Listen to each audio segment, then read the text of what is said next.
Well, welcome to the Picture Language Seminar. We're extremely happy today to have Zhengwei Liu.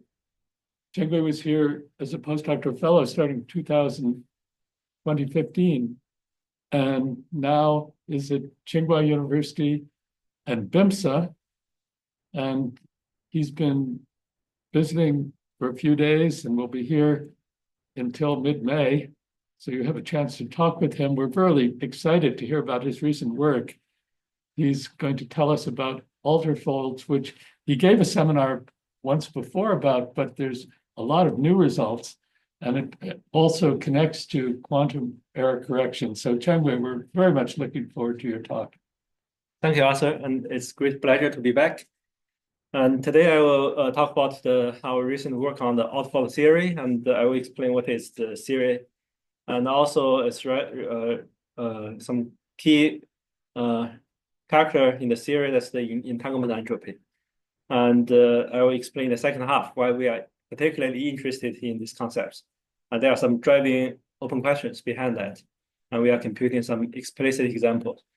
And somehow the Alterfold theory is relevant to topological quantum field theory, and also the QAnon language. When we work on quantum information, we use this kind of TQFT as a picture language to deal with quantum information, and also topological order theory. And in particular, in this talk, we will highlight how this is relevant to the theory of topological order at zero temperature theory and finite temperature theory. And this is based on joint work with Zhao, who is sitting here.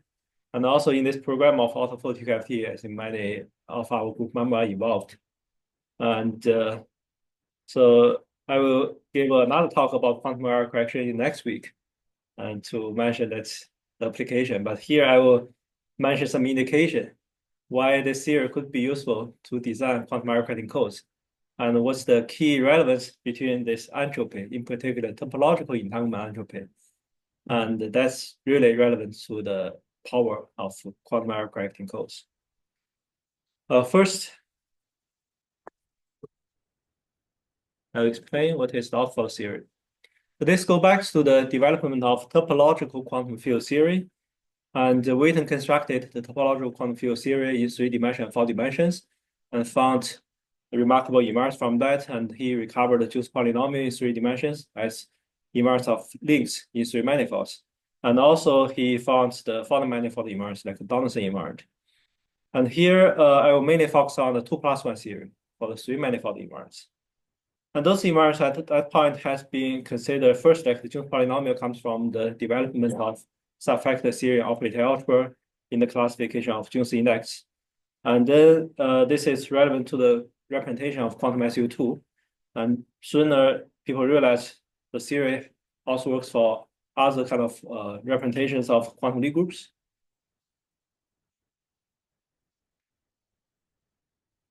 Now at that point, Atiyah proposed this idea that if we combine the quantum physics and the topology phenomenon emerging from a continuum limit, then we found a very interesting topological emergence from quantum field theory. And in particular, those topological emergence, if we axiommatize, we will obtain topological quantum field theory. So Atiyah proposed this mathematical definition of axiomatization of TQFT. It's mainly focused on the topological emergence part of the topological quantum field theory. And he defined that as a symmetrical monoidal functor from the category of cobordisms to the category of vector spaces. So essentially that captures the theory of the cobordism theory. But since the real quantum field theory has Hamiltonian, has path integral, there are still many open questions on that part, like how to construct the Chern-Simons theory using the rigorous path integral. It remains open. And one key feature in the TQFT related to this kind of functional analysis approach is the reflection positivity condition. And for TQFT, that has been considered, and to define so-called unitary TQFT.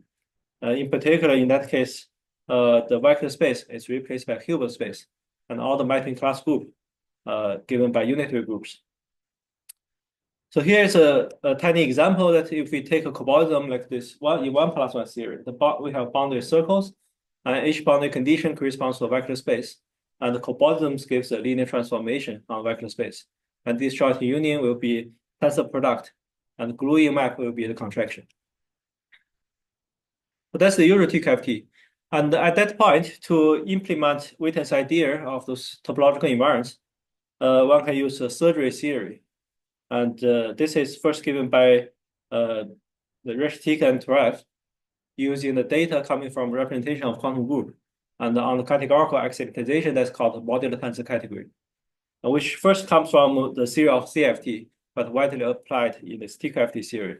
And in particular, in 2+1 theory, the TQFT and the CFT are closely related. And this also based on a mathematical surgery theory given by Licorice and Wallace in developing in the early days. And later, Terrell Vero and Barrett Westbury found independently that one can construct the TQFT using just the so-called spherical fusion category. And that's the representation theory without knowing the braiding structure. And many examples come from representations of Hopper algebras. And then they realized, okay, one can also construct the TQFT. They actually first used the construction for modular tensor category, but then they realized they didn't use the braiding in the construction. So that's another construction of TQFT, and these two are actually closely related. Now let's explain what's the Alterfold theory. The Alterfold theory, in addition to RTS TQFT for cobordism theory, in Alterfold, we also have those cobordism of manifolds, but we have two colors for top dimension manifolds. And between the two colors, there is a separating surface. That's the main new feature. And how this is related to RTS theory, if we just look at the B color theory, if there's no A color theory at all, then we go back to the RTS theory. So in principle, we have one additional information coming from this AB color data and some actual data on the separating surface. And this is what we call the Alterfold, like alternating coloring for the topological manifolds. But A color also is a RTS TQFT, right? Yeah, A color, it can be RTS TQFT, and later we will. Yeah, it's not equal for. It's not equal for T. Yeah, T is always T. A can be more general. A can be more general, and since here we are somehow focusing on the finite dimensional theory, and later we will see the A color will be taken to be the trivial theory, somehow the vacuum theory. But in general, like in subpractice theory for operator algebra, AB color will be both the infinite dimensional algebra. And there is a conceptual reason for that. Like the finite, if we take the finite dimensional operator algebra like embedded matrix, there's always equivalent to the trivial one. There's no room to have non-trivial bimodule between the like the so-called type 1 So A color usually taken as trivial, yeah, but it can be. That can be more. And the S, it does kind of the dimension, gap the boundary or can be gapless boundary. For that part, we don't know yet. Because there's some mathematical separation, but whether physically it's gap, not gap is still an issue. Okay. Yes, it's still an issue. And here, actually, in this talk, we first try to understand what's the major difference between zero temperature theory and the finite temperature theory. And next time, I think we will try to understand what's the major difference between gap theory and gap plate theory.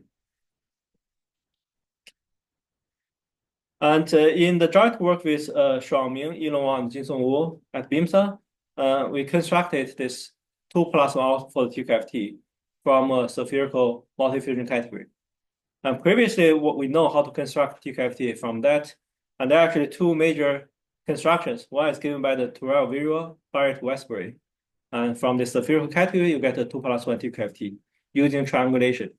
And the other one is constructing the TQFT from a modular tensor category. And by the dream field center construction, the dream field center of the spherical category will be modular. And from there, you can construct another TQFT using the surgery theory.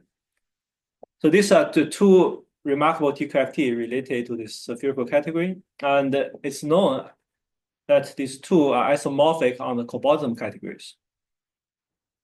And this actually has been first conjectured by Kevin Walker in 1991. And there are several groups that trying to prove this result case by case. And the final one is proved by 12 very Lazier and Alexam Kirillov in 1997 in their book and also in 2010 in their paper. Now, in our work, our Alterfold T-cavity is actually bigger than both. And we can embed the two T-cavity in the Alterfold T-cavity. Just recall that we have the AB color. So somehow just the 12 virial T-cavity is a T-cavity that we put the A color at infinity. And the Rashid-Tigan 12 T-cavity is put in the B color at infinity. And how do we see the AB color? So the 12 virial T-cavity is kind of tensor network approach. And we can blow up the tensor network diagram and so that the inside color is B color, outside is A color. And in that way, we will be able to embed the like skeleton of triangulation into this AB color Alterfold. But in this case, whether A color can be trivial or need to be non-trivial. Actually, at this level, A colors can still be non-trivial. Yeah, but if you're using trivial A color, you still construct all the real T-cavity by using A color to be trivial.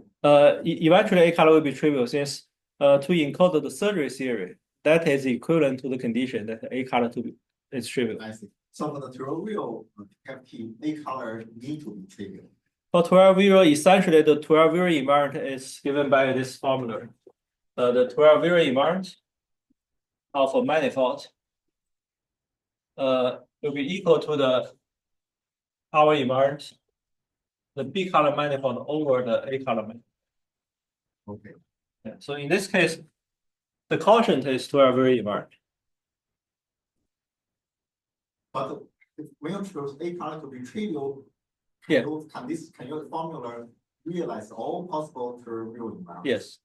When you choose A color to be trivial, that means this invariant, the denominator, will be constant one. Yeah.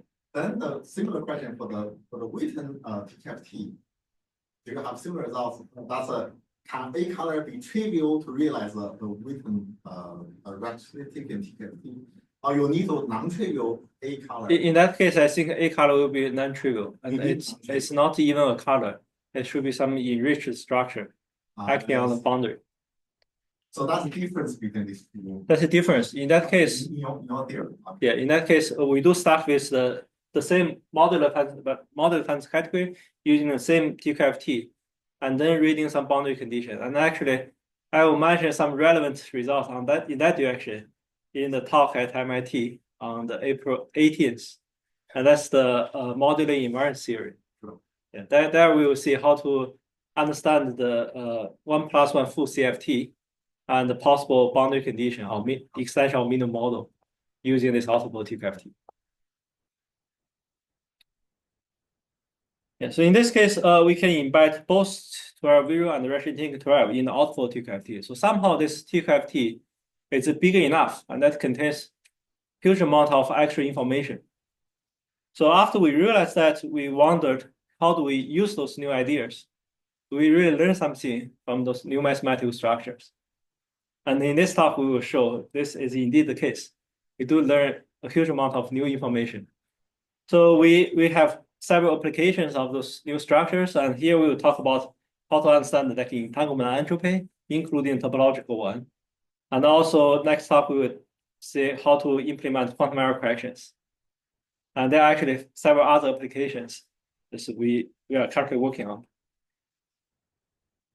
Now, just to come back to the theory, if you just look at 12 virial T-cavity, it's given by the quotient in the theory without any normalization. But to understand better the Rashid-Tigan 12 theory, then we can show the surgery theory is essentially saying the A color manifold is just constant one. So in that case, we just take this as the condition in the Alterfold construction. So that somehow means when we do the construction for the B color theory, we let it act on a trivial boundary. Now, for the A color theory, we call this somehow the trivial color or the vacuum color, since it doesn't contain useful information. But to describe the mathematical structure, this is still useful.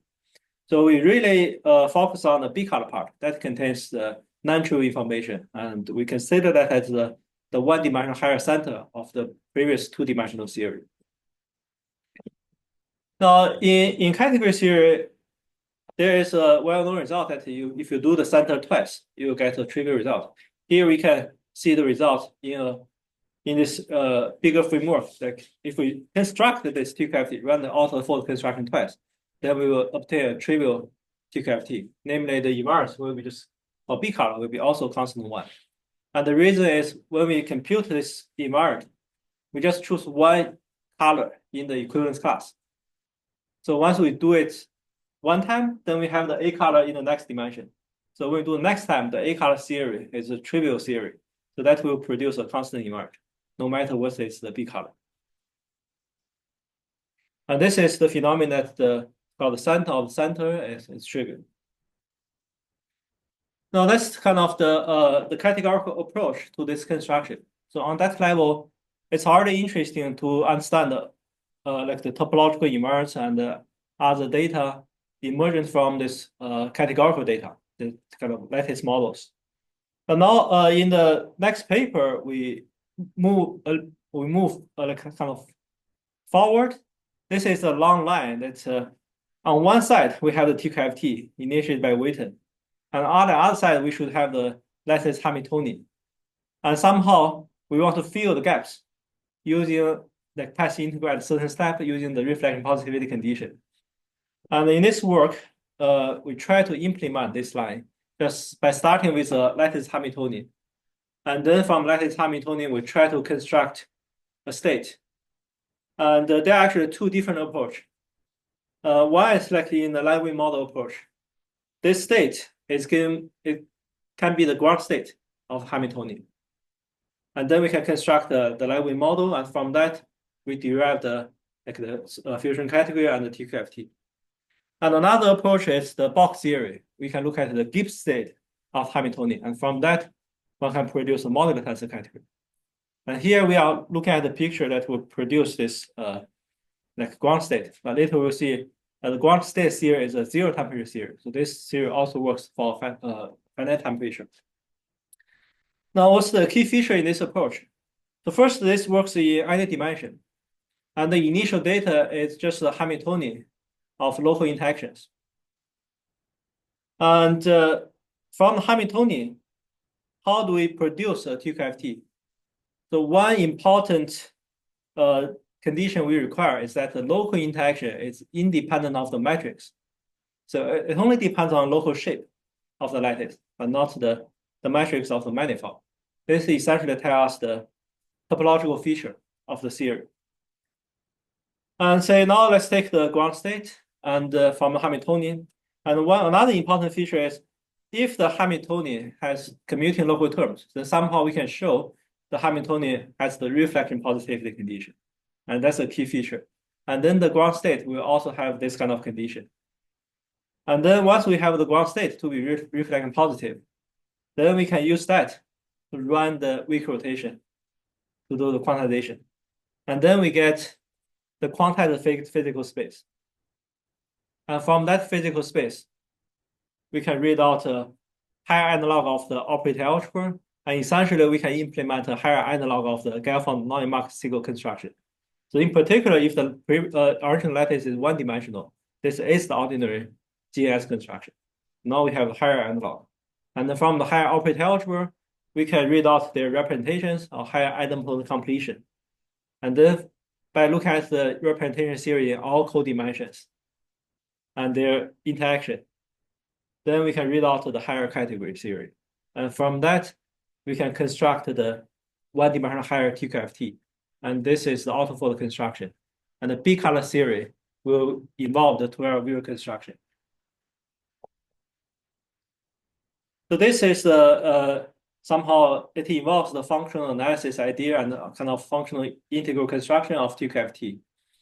And if we compare this with the quantum field theory, at some point this theory becomes easier because it's topological. And it's much easier to implement the limit. And here, how do we implement the kind of the RG flow, the limit? We don't really renormalize the lattice. The key point is when we say reflection positivity, in this case, it's a reflection positivity condition on the direct sum of wave functions on all possible lattices, like random lattices, rather than just on single lattice. And then we use this inner product coming from reflection positivity to induce identification between different lattices. And this will give an exact identification. It has no kind of epsilon estimate in the RG flow. So this is the major advantage of this theory. And another thing that is more interesting than the quantum field theory is this TQFT is not just from n-dimensional theory to n-dimensional theory, but to an n+1 TQFT. So it has a canonical box theory. And once we have the box theory, the boundary space can go from the flat space to a curved space. So this will involve more interesting, like higher manifold invariance. And that step essentially go back to the arch idea of 12-0, how we go from the boundary theory to the box theory. So that's the one additional piece, in addition to the kind of the reflection of weak rotation from Euclidean field theory to relativistic field theory in this topological version. Maybe what I want to confirm this point. Usually when I have a n-dimensional lattice Hamiltonian, means n dimension will be spatial dimension. Then this Hamiltonian have a ground state.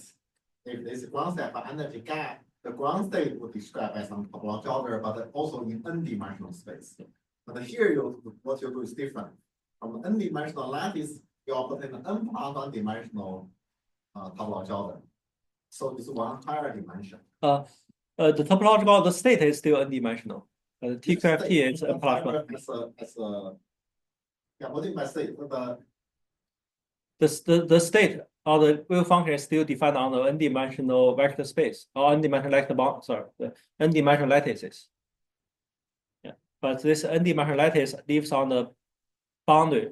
Now we call it the space boundary of the n+1 manifolds. There is no data in the n+. But is n+1 manifold including time or do not include time? The n+1 manifold includes both space and time. Okay, I see. So then is then. Okay, yeah. Then is yeah, it's a usual understanding. The reason I ask this question that actually there's another thing, which you have this non-topological n+1 dimensional Hamiltonian, and even gapless. But this Hamiltonian may have a symmetry. But this symmetry is described by the n+ dimensional topological order. I mean, all space. Yes. When I say dimension, all space.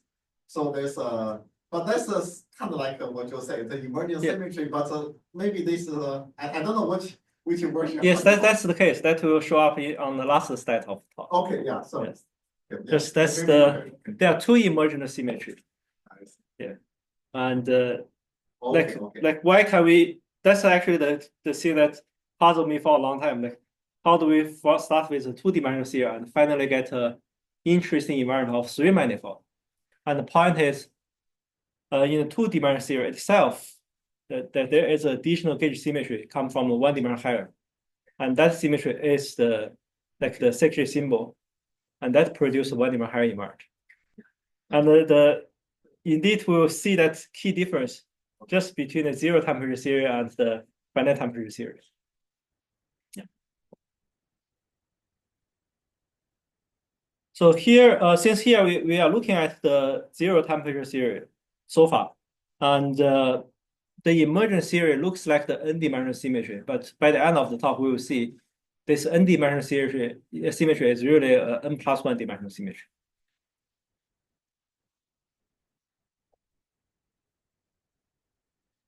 Now, in this approach, the categorical symmetry will be an emergent symmetry. So that's beyond group symmetry. And that's a very interesting part. Is at the beginning, when we set up the Hamiltonian, it's just a local interaction.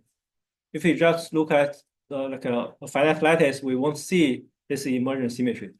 Only when we take the limit of the random lattice, this will become an emergent symmetry. And in general, it's a categorical symmetry, and in the invertible case, that will be the group symmetry.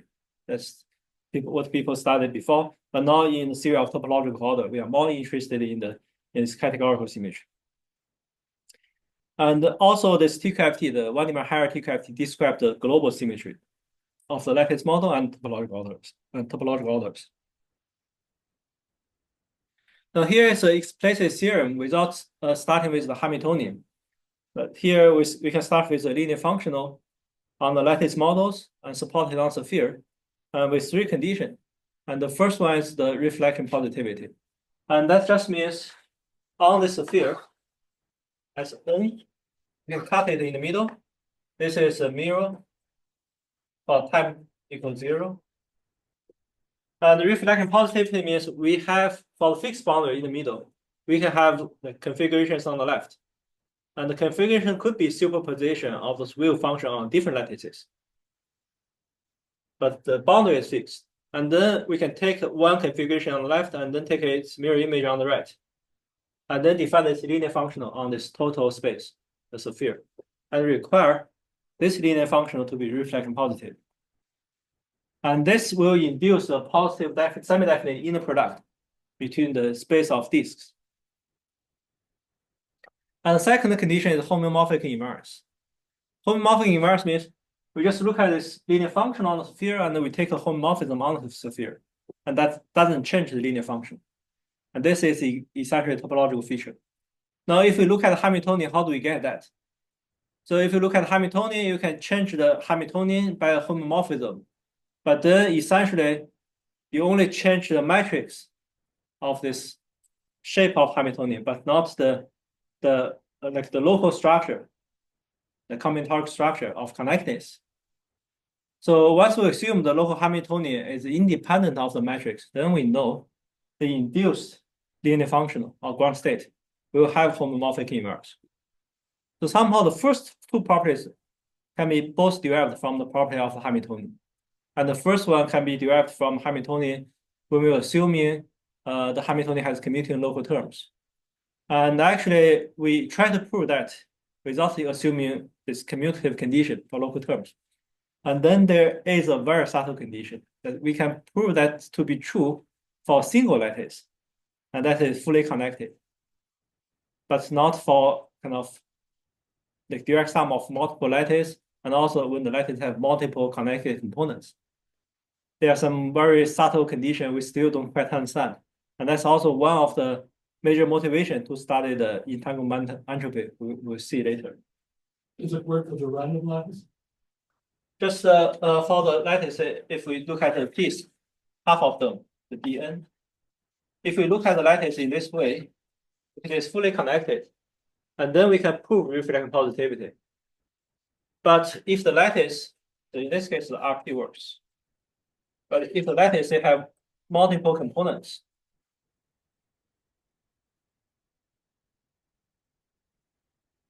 and then we cannot prove reflection positivity. We believe there may be some counterexample, but so far we haven't found the counterexample yet. So this remains open at this point, whether this reflection positivity condition is always true for Hamiltonian as sum of local interactions, and the local interaction is given by so-called the matrix product operators. We just don't know yet. And for local commutatives, just we have method to prove that in general. And that's a very exciting part, since just for the linear function, it's very difficult to show it has reflection positivity. But on the Hamiltonian level, now we have a reasonable proof to show it has reflection positivity. And this is very powerful. Since even for the 2+1 theory, that means we can produce huge amount of linear function with reflection positivity using Hamiltonian. And that will give us constructions of highly non-trivial, like unitary 2 categories. And previously, to construct such examples, we need to solve the Pantagruel equation. And that's extremely difficult. And there's still very rare new examples coming out today. Yeah. But here it seems like provide a general framework to construct such examples. That's one very important feature. And another very important feature is this is a theory that tells us the local interaction of the lattice model and the emergent quantum symmetry. And for the local interaction, we can parameterize that. So that means this theory will provide the theory about phase transition. And the symmetry will be given by the quantum symmetry. So if we just use the categorical symmetry, it's hard to produce this kind of continuous transition, because the categorical symmetry, like the fusion category, has a rigidity theory. Yes, it cannot deform. And there's an earlier version of such theorem called the Alkinani rigidity. And later there was the deformation rigidity theory for the category theory using the Hochschild homology. So this is the very nice part that now we can look at just by looking at the local Hamiltonian, we can deform that. And then we can look at different phases to see the transition of those quantum symmetry or the categorical symmetry. So now this will provide a theory that we can do phase transition. And that's generally interest to people working in condensed matter. And third condition is a finiteness condition. And we call it finite rank. That means if we look at this state and look at the two different pieces, then we can look at the entanglement between the two sets. And we can look at like the entanglement entropy or the reduced density matrix on one side. And the rank of this reduced density matrix is considered to be the entanglement rank. And that is also equal to the dimension of the physical space, the quantized physical space, after we do the reflecting positivity. So that finite dimensional is important in the theory of TQFT, since eventually the partition function of TQFT is given by a state sum. And we require the sum to be a finite sum. And that's essentially based on this kind of finite dimensional condition. So now, this theorem produces all the output for the TQFT, only produce a subset of output. It produces all. Oh, no. It produces all construct with this boundary. Okay. So if we assume the A color to be trivial, then that means it produces all. If we don't assume A color to be trivial, then there could be some other kind of linear functional. That's because this linear functional may describe again the gapness. There's if this linear function is a gap, then the TQFT is supposed to be in the trivial width class. If the linear functional can be gapless, it could be in a non-trivial width class. So so that's an issue whether this if you only produce the trivial width class, that's with gap on only, that's only a subset. Yes. For that part, if we want to produce the non-trivial one, we can first produce the trivial one, and then add an additional boundary condition. And that will produce something in the width class. And actually, that's another thing we are trying to figure out. And somehow we see there are some relevance between this theory and the recent theory presented by Zhao, Zheng, and Liang Kong on the even higher dimensional width class. And we even try to understand they have a long exact sequence for all dimensions, and it seems relevant to this approach.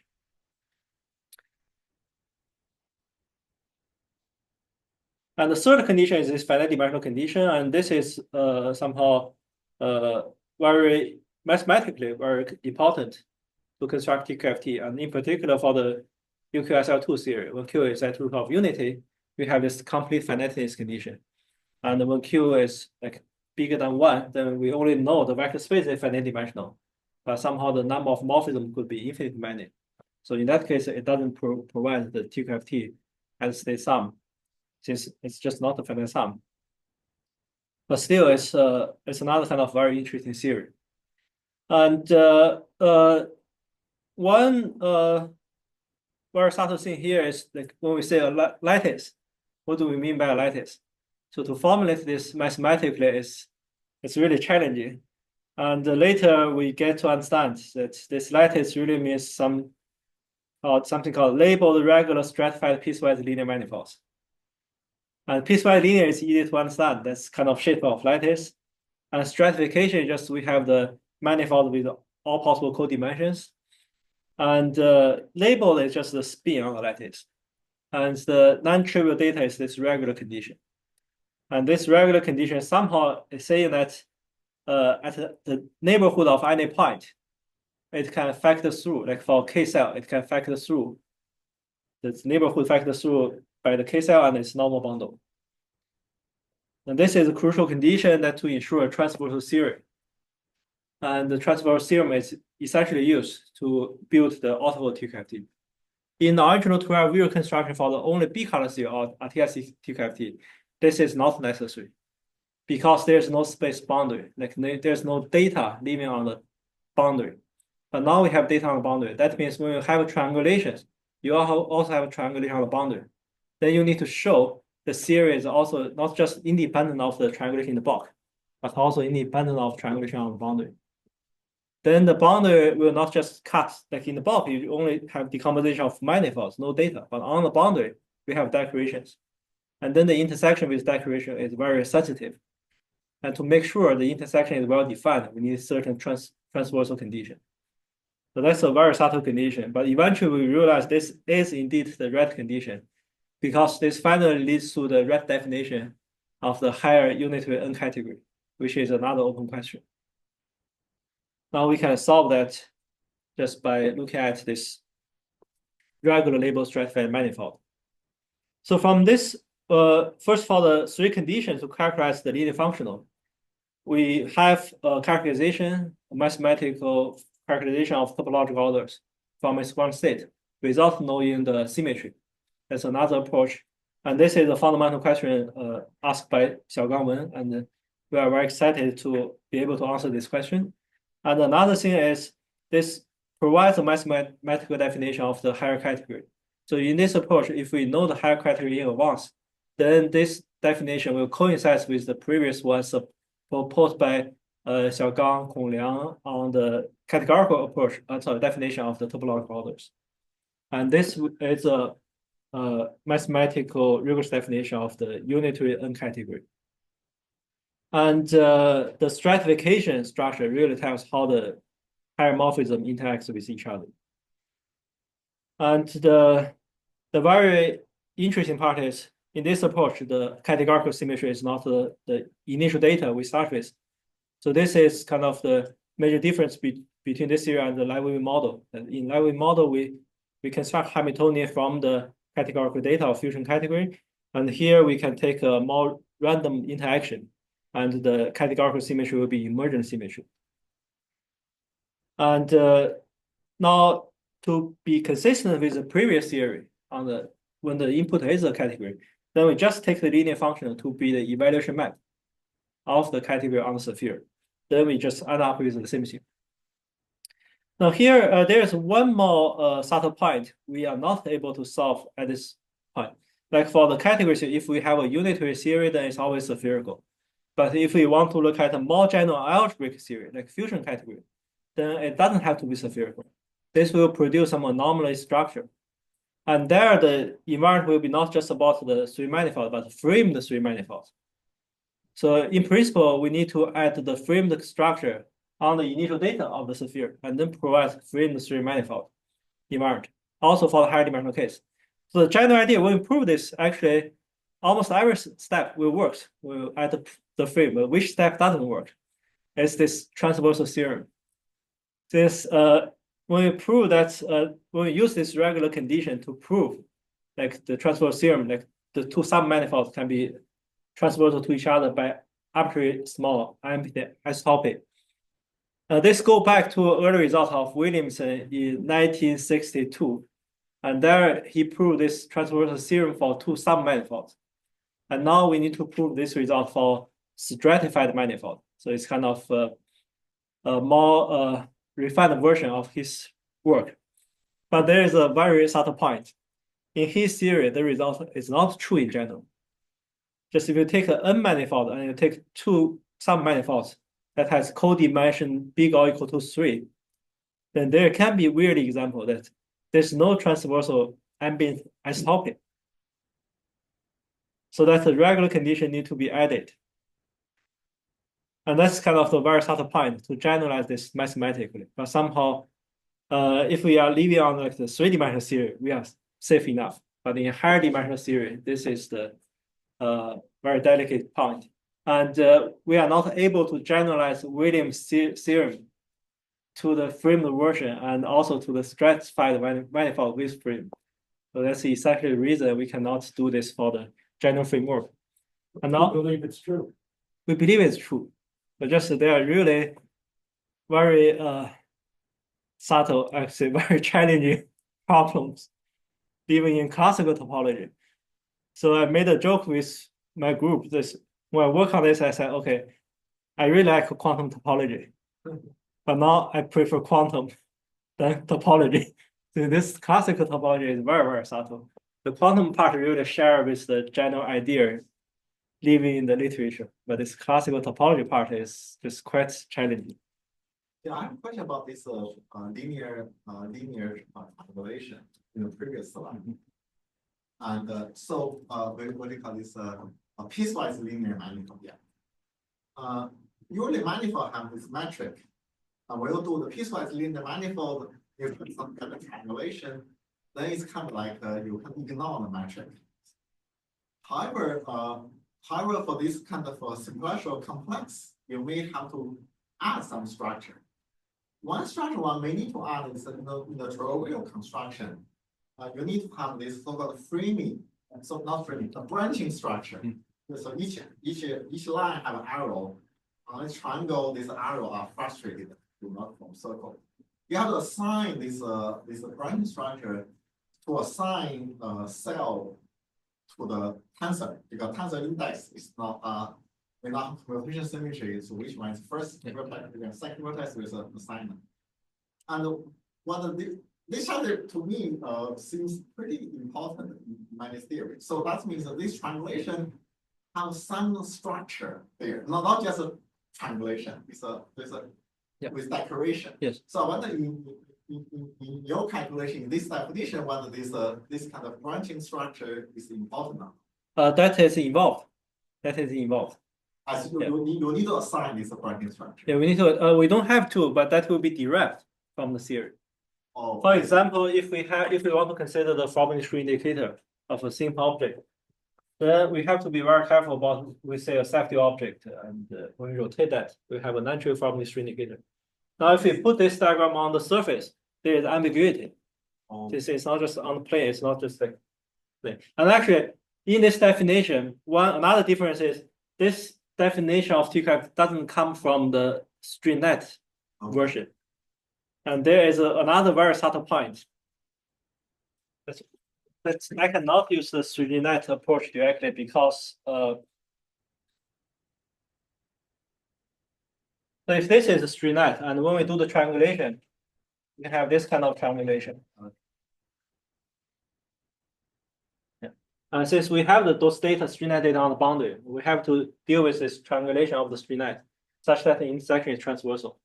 But here in the theory, the random lattice will not just contain this kind of lattice, but also a lattice with the circle inside. And this is a highly non-trivial data. If we don't involve this data, then this will not produce the fusion category because we will lose the monoidal condition. That's a very sensitive part. And this has to be true because otherwise there's no way to see like the classification of Jones index. Another kind of very strong abstraction theory. So we have to add this part. But once we add this, then we cannot find the dual lattice. I see. So this is a place we need to use a stratified manifold rather than just a kind of stringnet or CW complexity accommodation. And then to define the stratified manifold, another important part is the map is really defined like a manifold. Like we map from the local coordinate, that's flat, and to the topological manifolds. And then we have to show the two charts. There is a transformation between charts and they are compatible. So definition is eventually given in that way. So that's the really very subtle point to make this rigorous. Yeah, and there, the interesting part, if you look at the chart, that's really the ordinary disk. And here there is no ambiguity about the arrow. So that's how we put the object with natural Frobenius indicator on the lattice so that it's well defined. So somehow this is just not like the definition is not like we put a string net on surface, but it has local chart map from this part to the manifold, and that chart map will contain those data.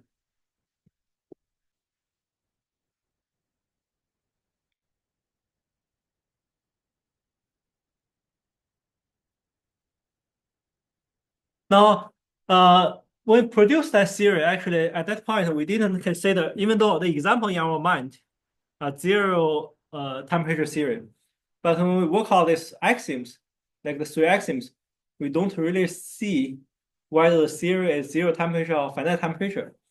And actually, in early work with Arthur, we proved that the Hamiltonian coming from Levin-Wen model always have reflection positivity.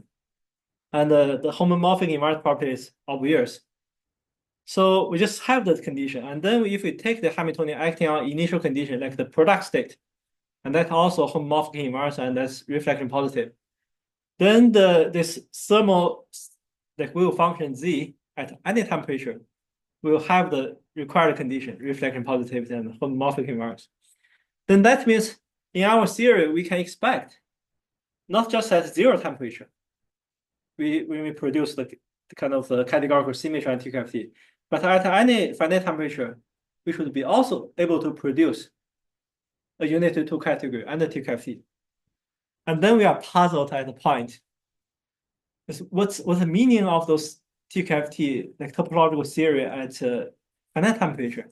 It seems that people just only pay attention to zero temperature theory. So is there something new in the finite temperature theory, or this theory is just not interesting to study at all? So I present the talk like in October, and I leave this question by the end of the talk.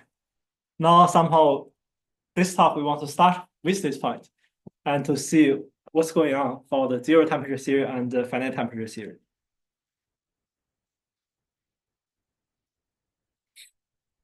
So we have some questions to ask. For the categorical symmetry and the TQFT, can we understand them? Like for example, for Levin model, can we understand the emergent category, the unity two category at the finite temperature? Do we really know what they are? Another thing is whether there is a major difference between zero temperature theory and finite temperature theory. And why we look at the entanglement entropy, because we know some prior results. This when we look at the state, then at zero temperature theory, we can see the topological entanglement entropy. But at the finite temperature, when we take the lattice volume to be infinity, then the topological entanglement entropy will disappear. So that's the kind of feature that's different at zero temperature and at finite temperature. But here we want to understand more. What's this additional categorical symmetry? And the entanglement rank is just one scalar invariant in this construction. That's kind of part of the data of this entanglement entropy, or the entanglement rank. And this entanglement rank is the dimension of the categorical home space in the emergent category. So we propose two conjectures. First, the emergent rank, the entanglement rank doesn't change at any finite temperature. And secondly, the stronger conjecture, the emergent symmetry doesn't change. And there is a conceptual reason for that. Just the categorical symmetry is very rigid. It's very hard to see how this could vary at this continuum temperature parameter. Just if it can change, it has to jump at certain temperature. But we don't see any particular reason this could jump at any finite temperature. So we guess just because of the rigid structure of this topological theory of the categorical symmetry, the symmetry should be stable. And this is another difference comparing to the quantum field theory. So there, we can have different kind of quantum field theory at different temperature. But here we may have the same topological quantum field theory at finite temperature. But indeed, when the temperature is zero, we can have a substantial transition. So this is the conjecture.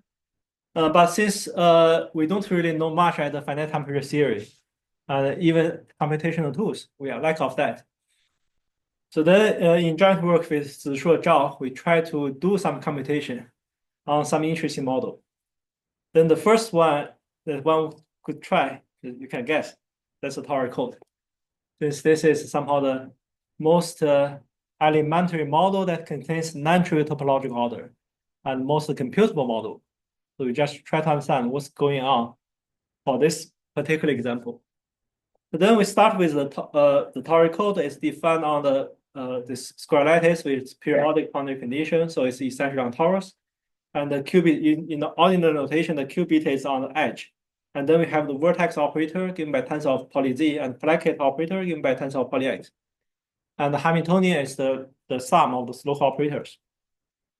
And those operators verify the reflected positivity condition. The Hamiltonian verify the reflected positivity condition. Now, we already know that if we look at the ground state of this Hamiltonian, the entanglement entropy, you cut the torus into two pieces, like two cylinders or one disk with its complement. You can compute in entanglement entropy. It has two pieces. One is related to the boundary length, and that's the area law. And the other part is related to the topological cut. And that's the topological entanglement entropy. Now, to understand this model, we will use the QAnon language developed with us and Alex Wozniakowski. And it's previously designed to study quantum information. But since that's also for qubit system, that's very useful to study this Tauri code as well. And also, we will using this extensive version in the Alterfold theory. It's not just the previous QAnon language. So in the previous QAnon language, what we do, we just blow up the tensor network. Like here, this is a quantum circuit. This is a quantum circuit, and you can understand local piece as a tensor network. We just blow up a single line as a kind of rectangular, and with this defect data on the boundary of the rectangle, on the boundary surface. Now in Alterfold theory, we just understand the bulk manifold as a B-color manifold. And the boundary surface is our space boundary with decorations. And like the categorical data of the lattice model really lives on this space boundary. And now we ignore the A-color part. So actually at that point when we discovered this QAnon language, we are puzzled. This looks like TQFT, it has boundary, and we can compose boundary, but it has additional space boundary rather than just time boundary. It's different from the usual the Cartier TQFT, so we don't understand whether this is a TQFT at that point. So somehow we call it a picture language, just to without abusing this terminology TQFT. And now we understand this is indeed a TQFT, but it's this kind of new type of Alterfold TQFT that has not just time boundary, but also space boundary.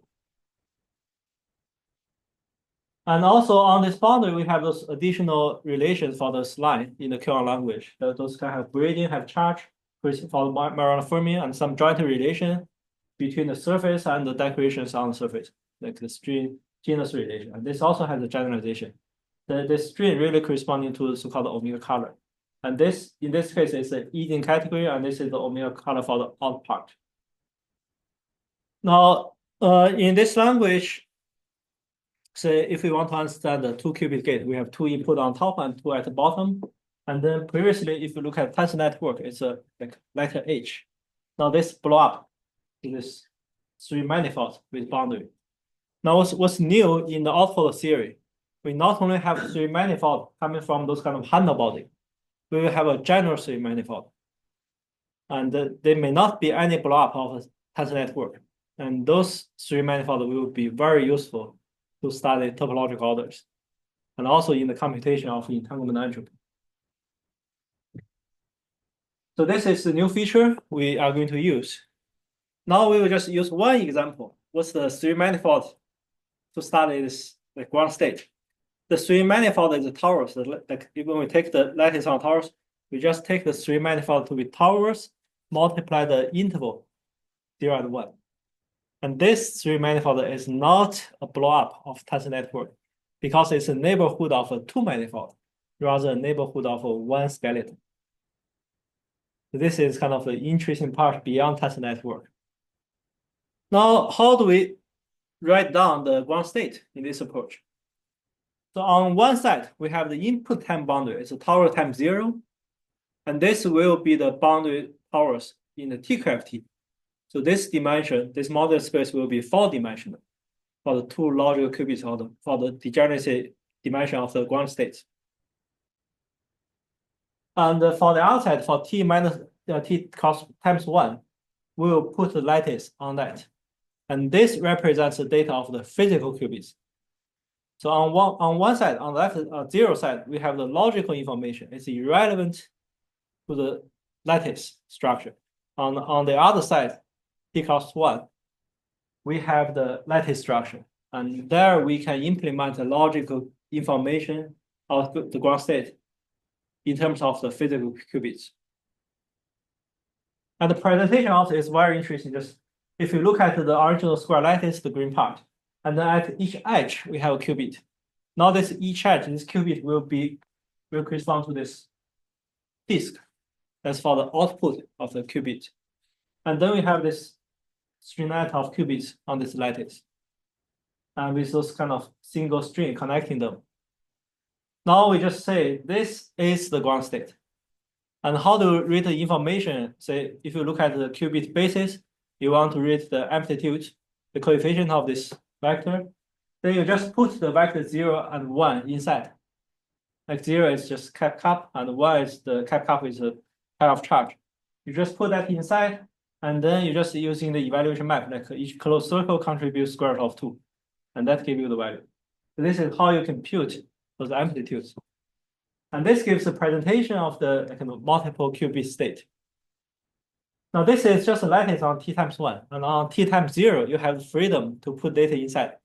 You can just put the empty the surface without decoration. And that corresponds to the canonical state that's given by the linear sum of contractile loops.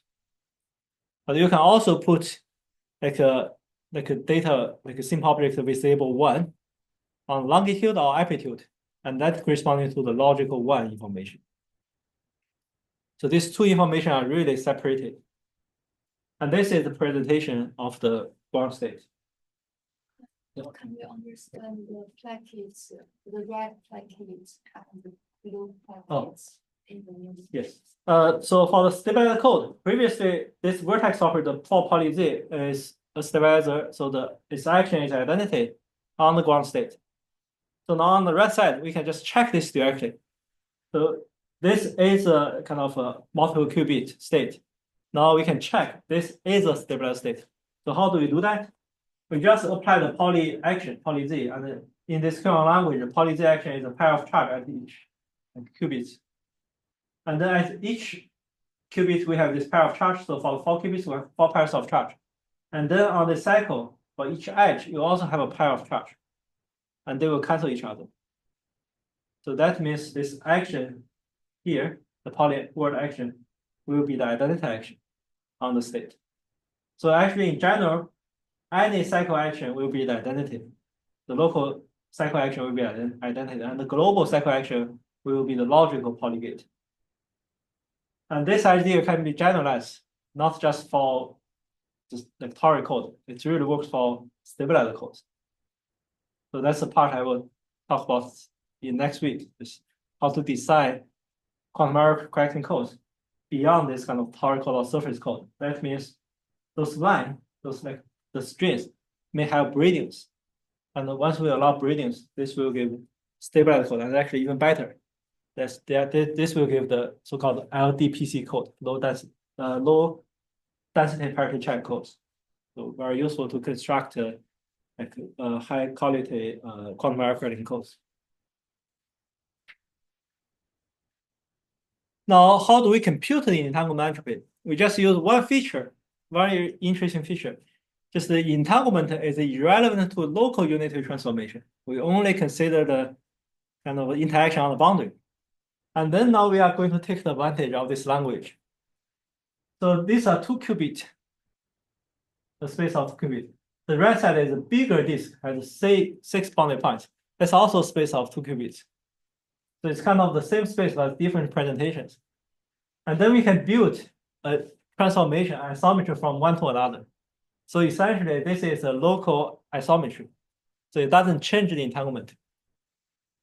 And then that means for this kind of ground state presentation, we can just merge all those qubits all together into a big disk or big area on this torus. And here we merge everything together as a big disk, and since it's on torus, the top boundary and bottom boundary are glued together. But big disk also have one qubit.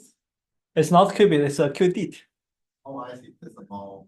It's just small. But the degree freedom is the same. Not the same.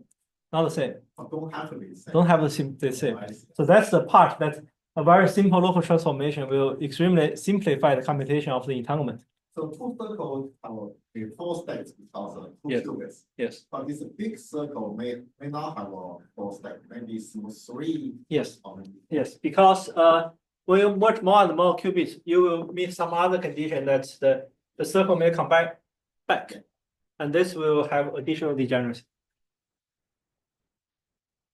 So, but eventually, when we merge all the physical qubits together, we will have this big qubit. And these two are equivalent representation of ground state up to local transformation. So we only need to compute the entanglement entropy of this presentation. And this actually tells a phenomenon that the entanglement is irrelevant to the shape, the box shape of the lattice. And this is general phenomenon for the entanglement entropy of the ground state, and also which is actually also true for the thermal quantum state. Now from that one, one can easily compute the entanglement entropy just directly, and also easily see the area law. The area law is just the number of points on the boundary. We'll enlarge that, you will get some enlargement of the size of the spectrum eigenspace. So it's kind of a global scalar. So that contributes to the area law. And we have no boundary points. This is a purely topological term. And that term will give you topological entanglement entropy. And to compute the entropy, actually, essentially, you only need to know the momentum, the nth momentum of this the reduced density matrix. And the nth momentum is always given by a three-manifold invariant, which is indeed a topological invariant in our approach. So then we know the topological entanglement entropy is always determined by the invariance of three-manifold. And in this case, for the Tauri code, the three-manifold invariant is very easy to tell. That's the Z2 Dicroft weighted with trivial cohomology. So just the number of pi1 of the manifold to the Z2 group. So very easy to compute. And this method also works in general for Levin model, general symmetry, and also works for general surface, for general cut. So you can take the kind of the region C and D, separating the boundary, like the underlying surface in any way you want. So it's always computable. So in that sense, we can understand the area law very well and the topological environment in the most general version. And actually, this also works in higher dimensional case. So not only for the 2-dimensional Tauri code, the method works for 3 and higher dimensional case. Now, what's new? Just in addition to this topological entanglement entropy and the area law, now we also look at the lattice that not only has one connected component, but multiple connected components. And this is very sensitive since we need to understand that kind of entanglement rank and whether that is injective. That means whether for multiple components, that vector space is the same as the one component space. And the equality is equivalent to say the induced multi-fusion category or multi-unitary category is monoidal. So that's a crucial condition. So we are highly interested in computing this kind of entanglement.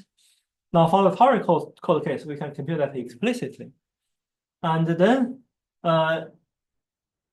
they will see this gives another entanglement entropy for the connectedness in addition to the area law term and topological term. And this connectedness entanglement entropy is always a multiple of minus log 2. And this is the integer. And let me give you an example of how to compute this integer. This is very easy to compute.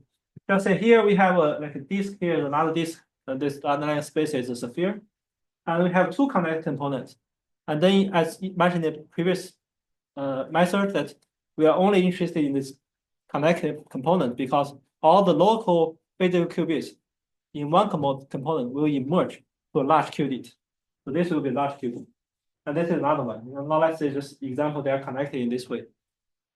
Now, what is this entropy? And actually, if this is just one component, the rest is also just one component, then this term will be the minus log 2. And in Xiaogang's previous report, it's also understood as certain kind of topological entanglement entropy. Now this becomes a term of this connected entanglement entropy. Now, if you have multiple components, then this number is given by the difference of the two rank. And I will just explain what's meaning. So here, like you can cut this boundary into 4 intervals based on the connectedness condition. And let's say this is C1, C2, C3, C4. You just count the total charge mod 2. The number will be like 0 or 1. And then for each component on the left side, we have the constraint that the boundary, the total boundary charge will be 0. So then in this case, you have the relation that C1 plus C2 is 0, C2 plus C3 is 0, and C3 plus C4 is 0, and C1 plus C4 is 0. And then you just count this space and compare that with the original space that the total charge is neutral, that's this dimension. And then you count the difference. And the loss of the dimension contributes to this change of the entropy. And this is the connectedness entanglement entropy. And what makes it even more interesting, now we go to the finite temperature theory. When we look at the finite temperature theory, so this is e to the minus beta hx on the product state. Now, if beta is infinity, then this is essentially the ground state. And we know that has interesting topological entanglement entropy. Now, for other temperature between 0 and infinity, we can also look at this entanglement entropy, and then we have the two regions that's called one is C, the other is D. Now, so far, we are able to compute the entanglement entropy of the reduced density matrix, reduced density matrix explicitly when one side, the D, has an infinite volume limit. That somehow corresponds to an injectivity condition. And that's a pretty reasonable assumption because we consider C as the kind of the local room, and D is the complement, that's the universe. So that's really maximally mixed. So that's the infinite volume side. And then the first interesting part is for this reduced density matrix, we can block diagonalize that. For the 0 temperature theory, we can just diagonalize that. And for the finite temperature theory, each single term becomes a 2x2 matrix. So this is kind of the correspondence. So actually the entanglement rank at finite temperature will be bigger than the 0 temperature theory. And then we have those block diagonalization, and then it's indexed by the boundary partition. Just on the boundary circle, we just take a subset and its complement. Just indexed by that. And actually a subset and the complement corresponding to the two basis vector in the 2-dimensional vector space. And then we can diagonalize the 2x2 matrix just one by one and compute the eigenvalue. So we know explicitly the eigenvalue of this reduced density matrix. And you see in eigenvalue, it has some interesting part. Like it depends on the area of the subset. The subset is S on the boundary, and it depends on the area. And also it depends on the volume of C. C is the one region. Volume just means the number of qubits inside that part. So it contains both the area law and the volume law, and also the area of the boundary. And the eigenvalue also depends on temperature, theta. Theta here is the hyperbolic tangent of beta over 2. And this eta function is given by this kind of exponential function. And it's symmetric with respect to S and its complement. So we have the two eigenvalues written this way. Now, actually, once we have the eigenvalue, actually we can compute its entropy. And we can compute the entanglement entropy or Renyi entropy. And the one we have the best closed form formula is the Renyi entropy. And since we want to compare the phenomena at 0 temperature and the kind of finite temperature, we are looking at this best formulation. But essentially, there's no essential difference just for the kind of asymptotic phenomenon. And for the Renyi entropy, we can compute that, and it has this formula. Now here we assume it's just a single connect component. It has the area law in advance, and this actual term for the single kinetic component. And then this part, when the temperature is close to 0, this value theta is close to 1. So this is kind of the infinitesimal term. And the change of rate is the volume law. Yeah. So this term contains both area law and the volume law and some lower terms.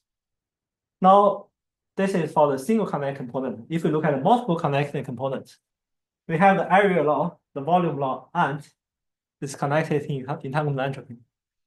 So the topological entanglement entropy will disappear when we take a finite temperature and the infinite volume limit.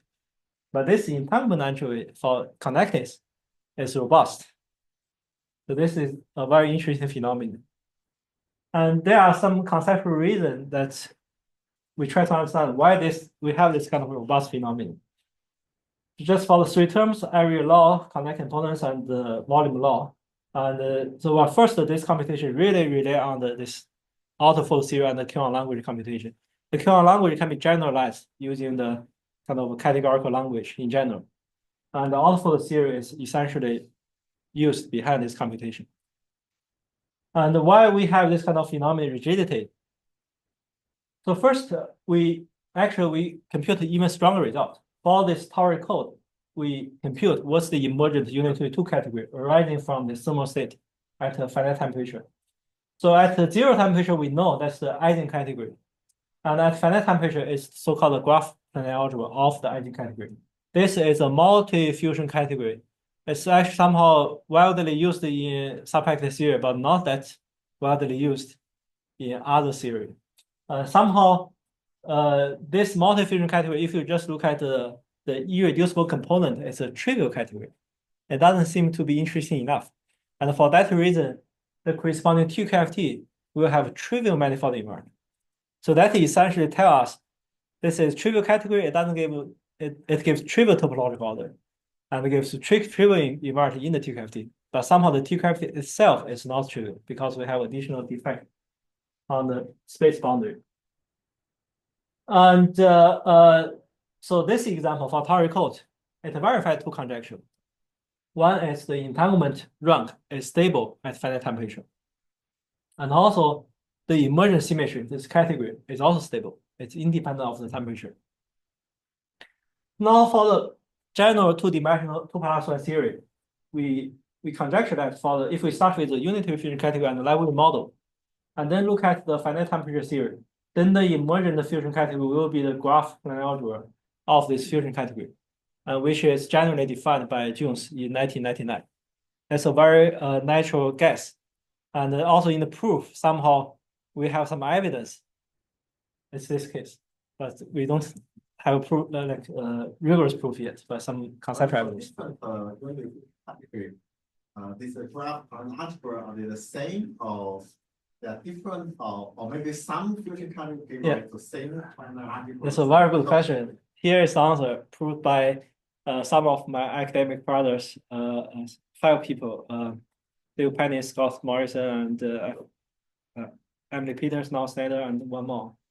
And it said that if you first give a fusion category, the graph planar algebra will only involve the data of its fusion rule.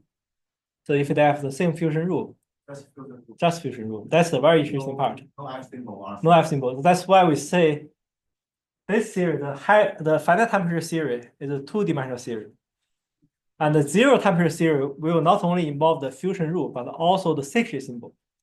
And the Secchi symbol is really the 3-dimensional invariant data. So from the finite theory to the 0 temperature theory, this transition is crucial. So in that sense, looking at the ground state is also crucial. And this will produce, just this limit theory will produce a highly non-trivial data. That's the Secchi symbol. And that gives a non-trivial topological order and a non-trivial topological invariance. So basically, the final temperature, the fusion rules survive. 0 temperature, yes, this symbol, Secchi symbol, they would appear. Yes. And they have even a general theory like when a planar algebra can be embedded in such kind of graph planar algebra. And the answer is if the graph comes from the module category, and that's the branching graph of module category. And here we just use the quite ordinary embedding theorem, but actually we have a much better proof now using the Alterfold theory. And this proof is just a actually this proof is a genus one theory. And when we look at a multiple genus theory, it will reproduce the Levin model. So just everything really comes together in a very natural way. Now, the very interesting thing is this zero theory, the fusion category, we know is the flat part of a flat connection given by security symbol. So this flat connection is for the general categorical symmetry, not just the group symmetry. And first introduced by Occhiani on subpacking theory.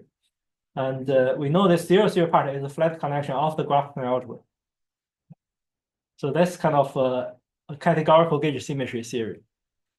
And also from this theory, we know that the zero temperature theory comes from the fixed point theory of this additional categorical gauge symmetry. That's relevant to the security symbol. That's kind of the one-dimensional higher symmetry. And this additional categorical symmetry essentially produces the non-trivial topological order and the topological invariance of n+1 manifold. So this gives us at least for this example, it gives us a happy answer why the zero temperature theory is much more interesting than the finite temperature theory, because we do have a non-trivial topological features emergent from this additional symmetry. So even though at finite temperature, we also have emergent category symmetry, but that symmetry will produce the fusion rule. You see, at the beginning, we don't even have the fusion rule. But at finite temperature, that means we first produce a fusion rule, and then at zero temperature, we produce the security symbol. And this theory should also works in arbitrary higher dimension, but actually we already know the embedding map, like from this C to this kind of graph plane algebra in higher dimension, but we don't have the definition of the graph plane algebra in higher dimension. So we don't know how to describe the image, because there is no axiomatized definition, but there's some conceptual explanation of the theory. So now we have somehow a feeling what's going on in the zero temperature theory and what's going on in the finite temperature theory. Thank you. Thank you, Zhengwei, for stimulating and wonderful talk. I'm sure there's some questions. We've had many questions going on. Do you have some computational examples? Yes, in paper with Zhao, we compute the example on how we code at any temperature explicitly, very explicit computation. And we try to use the ordinary terminology, like the tensor network, to do computation. But the major idea is really in this Alterfold theory. And just try to make this accessible to the general audience. We try to translate somehow the more conceptual idea, but to a more easier accessible language. Can you elaborate more on the difference between like connected entanglement entropy that you introduced and then the topological entanglement? Oh, these are two kind of orthogonal favor. Like you can put different connected component on the sphere on torus, and then you will see the connected entanglement entropy only depend on the connectedness. Like how do you connect each component from one side to the other side? Just that data. But connected, you mean pi1 or pi0, or whether there's It's actually connected is somehow pi0. pi0. Also, I see what your system, your space have a two disconnected component or Yes. one component. Yeah, just we also have two connect components for entanglement, and on one side we put all the qubits into several connected like big QDs, and then we look at how the left side QD connected to the right side QD, and this connectedness tell us the connected entanglement entropy, and then we can put this data on any surface, and when we put that on different surface, and then we can read out the new data for the entanglement entropy, and that has an additional topological term. So these two somehow are quite independent terms. So for example, even for a single connected component, you can see topological entanglement at zero temperature theory. But even for sphere, you can see like in connected entanglement, if you have different kind of connectedness. And we are trying to merge the two together, but once we put the two together, then the computation is getting more and more difficult. So now we are computing those, like kind of finding the best example to computing the corresponding data. like for connect component, we try to look at this data on the disk. It's easier to compute. So that the topological term won't appear. So we can focus on the connecting term. And for the topological one, then we put just a connected component, so that the connected term won't appear, just topological. For this finite temperature impact entropy, I want to apply that to the Torah code model to understand some feature. In the Torah code model, you have two terms, it's a vertex term and a plaquette term. Yeah. And we'll consider finite temperature impact entropy for this Torah code model. And do you assume somehow vertex term is infinity actually? So this that constraint is always imposed strictly, even at the finite temperature. But plaquette term maybe is finite, they can change or Yes, do you have this some? we have that. I see. It's hidden in the condition that is 0 is invariant under Z action. Oh, I see. Okay. So yeah, that makes the result more understandable in the sense that this vertex term essentially impose a fusion ring or fusion rule. That's Yes. basically. Yes, yes. But when I have plaquette term, when it's more concave liquid, then it's yeah, okay. I see. Yeah, same thing, similar thing in the stringnet model. There's also similar vertex and plaquette term. But vertex term basically is fusion rule. Yeah.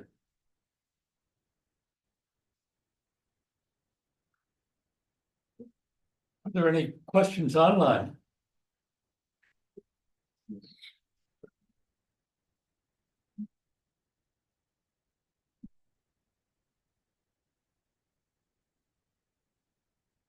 I don't see any other questions. So we thank you again, Zhengwei, for a beautiful talk, and we look forward to your talk next week and also talk on the 18th at MIT.